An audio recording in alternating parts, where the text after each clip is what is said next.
Good morning, everybody. Today, I want to address those of you who care about freedom.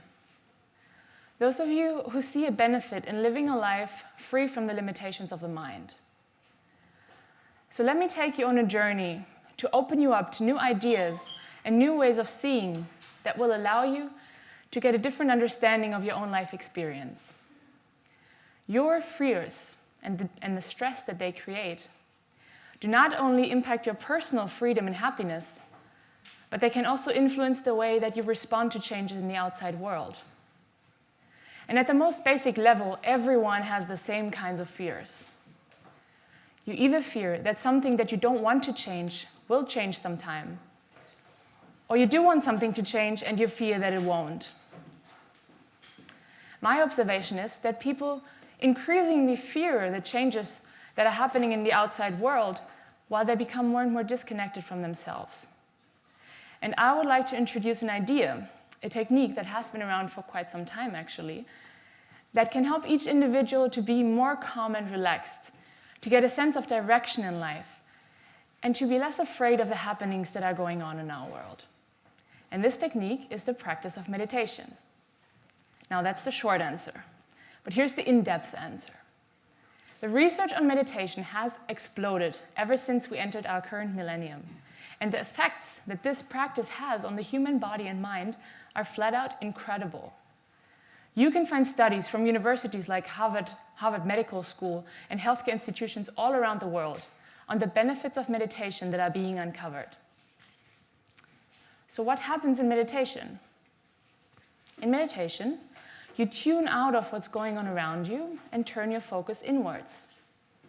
As you'll know, many forms of meditation include closing the eyes, and that is simply because your eyes, or your vision, is that sense that gives you the greatest input in terms of outside stimuli.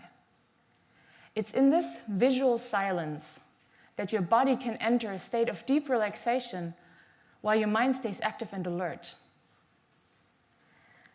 And what's happening is that in meditation, you begin to get a perspective on the nature of change.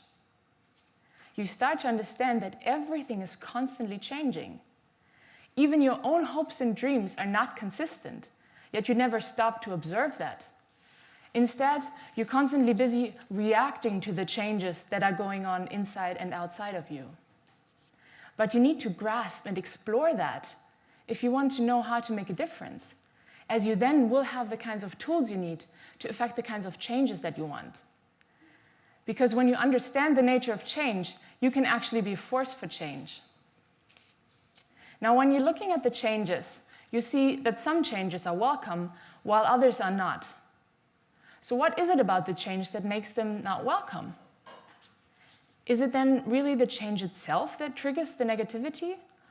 Or is it actually your thought about the change that is upsetting?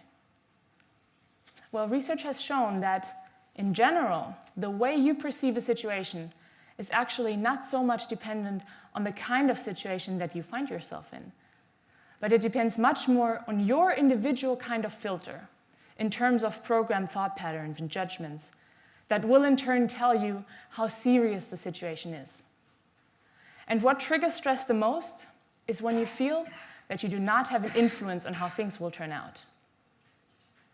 The feeling that you don't know where things are going, that you're not in control, can be really disturbing. And in this fast-paced world, most changes are unpredictable until they actually happen. So how can meditation help you there? Well, the promise of meditation is that it provides a stable ground on which to stand, to observe the changes that are happening without getting too stressed out about them. What it also gives is a sense of clarity, to know how to act more effectively to change situations in your favor. What happens is that in meditation, you're able to take a step back and thus leave the position of the victim of the story more easily. And as you do that, you find that this increases your ability to be less reactive and to take more appropriate action. If you don't treat it as your story, but as a story that you are observing as an uninvolved character, it will be a lot easier to know what needs to be done. So in meditation, you close your eyes and watch. You observe the thoughts and feelings that come, and then let them go, keeping the awareness in the present moment. And as you observe your thoughts,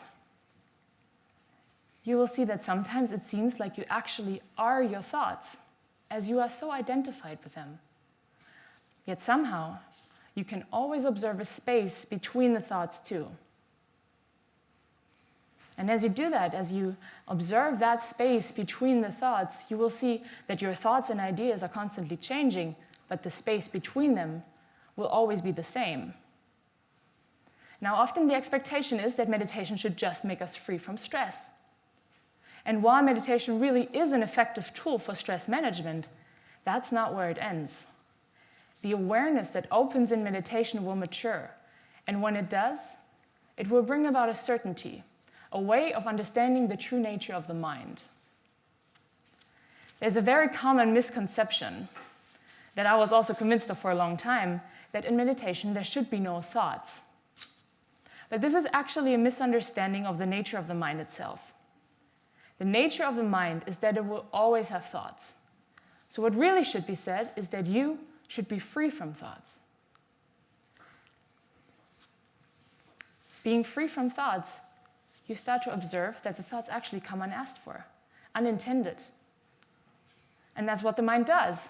It's providing you with thoughts, concerns, and pieces of information that are supposed to either bring you back to something that had happened before, or to something that might happen at some point in the future. And in meditation, you bring your awareness out of the stories of the mind and into this present moment, into the space between the thoughts, into that which is always the same, into that which actually never changes. And if you'll think about that, you'll find how freaking deep this is. So,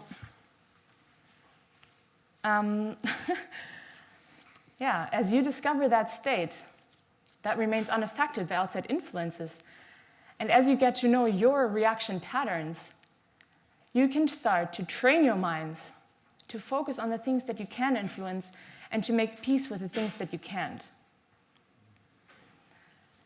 Because as you learn, as you get to know how your mind actually works, like the more you understand how your mind works, the more the changes become just like waves on the surface. And you then have the ability to choose, in a way that you didn't before, which thoughts you want to engage with and with which not. You can choose which ones are good and helpful and which ones are actually rather limiting, as you can see from a place of clarity. The thing is, what really limits our freedom is that we get stuck in our heads. We get stuck in our fears, in our prejudices, in our shoulds and shouldn'ts, and we miss that our freedom is right there in the awareness of the present moment. Now, I don't want to tell you how you should deal with the changes that are happening, but address the way you see them. The outcome of this has to be that if you have a different way of seeing the changes, then your action in response to those changes will be different too. And what is needed to respond to personal as well as global issues is clear thinking. And meditation builds the ground from which this kind of thinking can emerge. This way, meditation can help to create free individuals that are more resilient and adaptive to change, that are able to reflect and take more deliberate action, instead of being driven by their fears and emotions. And that's the experience that I had, is that I understood that I'm actually free from the limitations of my mind.